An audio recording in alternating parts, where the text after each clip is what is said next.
और Airbus A320 का एक विमान टेक ऑफ करते ही पंछियों के एक झुंड से टकरा गया। सारा का सारा इंजन डेड हो गया। इस प्लेन की रफ्तार इतनी भी नहीं थी कि वो किसी एयरपोर्ट में ग्लाइड करके पहुंच सके। आखिर क्या हुआ? इस प्लेन के साथ कैसे इस प्लेन को सुरक्षित लैंड कराया गया? जाने के पूरी कहानी आज की इस वीडियो में। 15 जनवरी 2009 लगा दिया। Airport New York. उस एयरवेज फ्लाइट 1549 टेक ऑफ करने के लिए तैयार हो गया। प्लेन को कार्लो डगलस इंटरनेशनल एयरपोर्ट जाना था। इस फिल्म को 77 वर्ष से कैप्टन सूली उदा रहे द इनके पास करीब 1900 फ्लाइट वर्क एक्सपीरियंस था। वो एक बेहतरीन पायलट होने के साथ साथ एक बेहतरीन ग्लाइडर पायलट भी द वहीं फर्स्ट ऑफिसर जयपुर संगीत के सवार होने लगे। जल्द ही प्लेन को टेक ऑफ परमिशन भी मिल गया। कुछ ही मिनट में यह रन में 4 की ओर निकल पड़ा। 3:25 उस एयरवेज ने टेक ऑफ किया और करीब 1 मिनट में ही 700 फीट ऊपर चला गया। विजिबिलिटी बहुत अच्छी थी। कैप्टन टुडे उड़ान के करीब 2 मिनट बाद ही पंछियों का एक झुंड तेजी से आकर प्लेन से टकरा गया। इस वक्त प्लेन की ऊंचाई 28 फीट था। अचानक पायलट्स को ऐसा लगा जिसे पूरा विंडस्क्रीन पंछियों से ही कवर हो गया हो। पूरे प्लेन में टकराने की आवाज सुनाई देने लगी। इसके साथ साथ हुआ एक जोरदार धमाका। यह धमाका हुआ था। इंजन में तेजी से इंजन से आग निकलने लगी। इसके बाद सब कुछ शांत हो गया। कैप्टन ने तुरंत ही मेड कॉल किया और कहा कि हमारे प्लेन में बर्ड स्ट्राइक हुआ है। हम दोनों इंजन खो चुके हैं। एटीसी ने कहा कि प्लेन को वापस ले आओ, सारा का सारा रनवे खाली है। कैप्टन ने जवाब देते हुए कहा कि हम वापस लगा दिया, एयरपोर्ट ए रहे हैं। पर जल्द ही उन्होंने अपना डिसीजन बदल लिया और एटीसी से कहा कि हमारे प्लेन की ऊंचाई उतनी अधिक नहीं है कि हम एयरपोर्ट तक पहुंच पाएं। हालांकि प्लेन का स्पीड अभी भी इतना अधिक था कि इंजन फेलियर के बाद भी 19 सेकंड्स तक यह प्लेन बिना इंजन के क्लाइंब करता रहा और इस तरह से यह 3060 फीट के एटीट्यूड तक पहुंच गया। इसके बाद यह प्लेन धीरे धीरे आने लगा।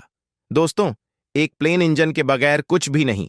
इसीलिए कैप्टन ने प्लेन के कंट्रोल को अपने हाथों में ले लिया और चेक लिस्ट में यह देखने लगा कि इंजन को रीस्टार्ट कैसे किया जाए।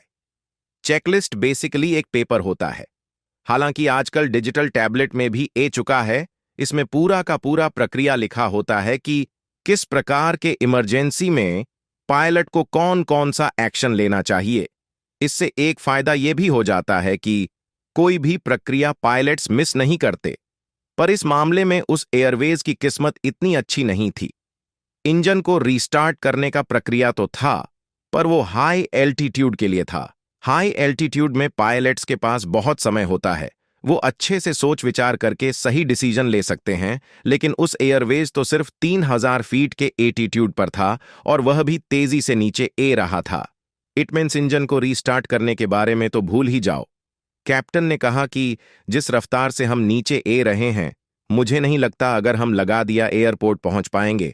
इसीलिए पास में, जो कि थोड़ा सामने भी है, यह एयरपोर्ट था न्यू जर्सी में। जल्द ही कैप्टन ने यह कैलकुलेशन भी कर लिया कि हमारा प्लेन न्यू जर्सी भी नहीं पहुंच पाएगा। हमारे पास बस एक ही रास्ता है और वो रास्ता था प्लेन को हडसन नदी में उतार देना। कैप्टन ने एटीसी से कहा कि हम हडसन नदी में उतरने वाले हैं। हडसन रिवर को पार करने के लिए एक ब्रिज बनाया गया है, जॉर्ज वॉशिंगटन ब्रिज प्लेन। इस ब्रिज से सिर्फ 900 फीट के ऊपर से गुजारा और फ्लैट क्रू ने पैसेंजर को यह चेतावनी दिया कि हम नदी में लैंड करने वाले हैं, इसलिए कॉलिजन के लिए तैयार रहे। उधर एटीसी ने सारे कोस्ट गार्ड को इन्फॉर्म कर दिया कि भाई लोग तैयार हो जाओ, रेस्क्यू मिशन का समय ए चुका है। अब प्लेन 230 किलोमीटर पर ओवर की स्पीड से धीरे धीरे नीचे आने लगा। इनको पानी में सुरक्षित लैंड करने के लिए स्पीड को एस पॉसिबल कम रखना पड़ता है ताकि सॉफ्ट लैंडिंग हो सके। नहीं तो जैसे ही पानी में टच डाउन करेगा, वो बाउंस करके ऊपर उठ सकता है। ऐसे में प्लेन के कई टुकड़े भी हो सकते हैं। कैप्टन एक बेहतरीन पायलट के साथ साथ एक बेहतरीन ग्लाइडर भी, तो उन्हें पता था कि कैसे मुझे प्लेन को पानी में उतरना है।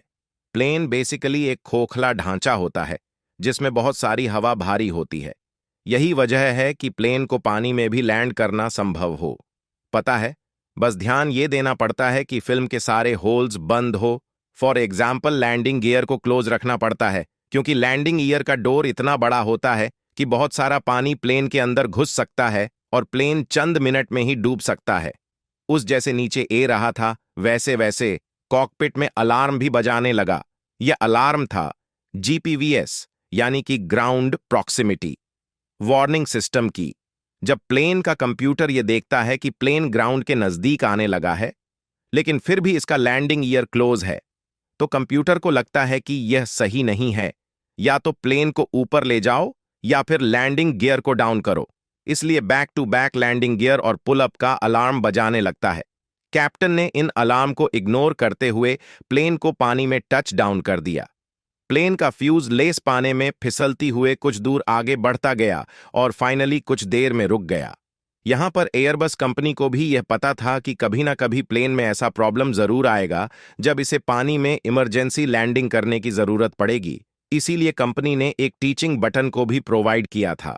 इस बटन को प्रेस करने के बाद प्लेन खुद को तैयार कर लेता है।